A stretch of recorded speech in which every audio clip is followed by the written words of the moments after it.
नमस्कार, मी Poonam. News अनकटच्या top 10 बातमीपत्रात तुमचं सगळ्यांचं स्वागत करते. पाहूया टॉप 10 न्यूज.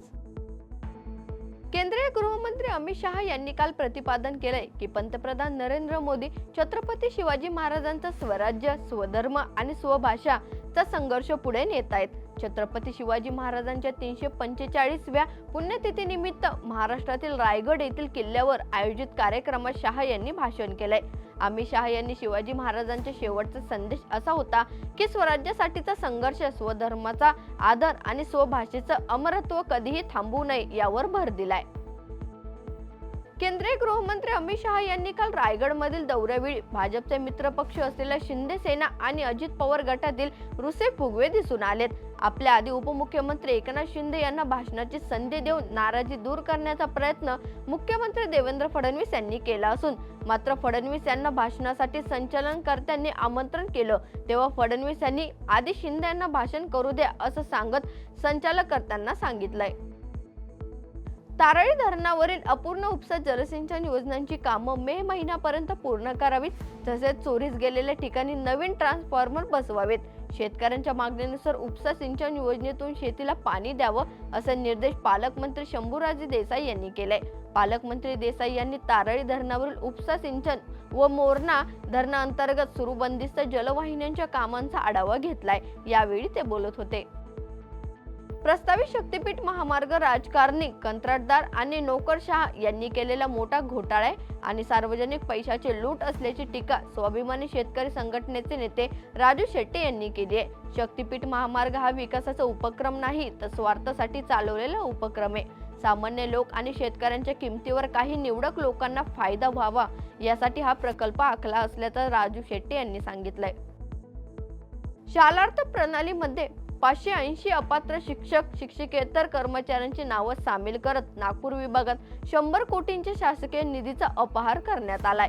या प्रकरणी संबंधित 12 शिक्षण संस्थांचे पदाधिकारी आणि शिक्षण विभागातील अधिकारी यांच्यावर गुन्हे दाखल करण्याचे तसेच या संदर्भातल्या चौकशीसाठी शिक्षण संचालक दर्जाच्या अधिकाऱ्यांची चौकशी समिती नेमण्याचे आदेश शालेय शिक्षण मंत्री दादा भुसे यांनी दिलेत. सरकारकडून अनेक मोफत लाभ देण्याच्या योजना राबवल्या जातात, त्यामुळे ग्रामीण भागात शेतीसाठी मजूर मिळत नाहीयेत. शेतकऱ्यांना मजुरांच्या घरी जाऊन विनंती करावी लागते. मात्र मोफत धान्यामुळे अनेक लोक मजुरीचे काम करण्यास तयार होत नसल्याचा अनुभव येतोय. त्यामुळे परराज्यातून मजूर आणण्याची वेळ आली आहे. त्यामुळे सरकारने अशा मोफत योजना बंद केल्या पाहिजेत अशी मागणी भाजपचे आमदार सुरेश धस यांनी केली.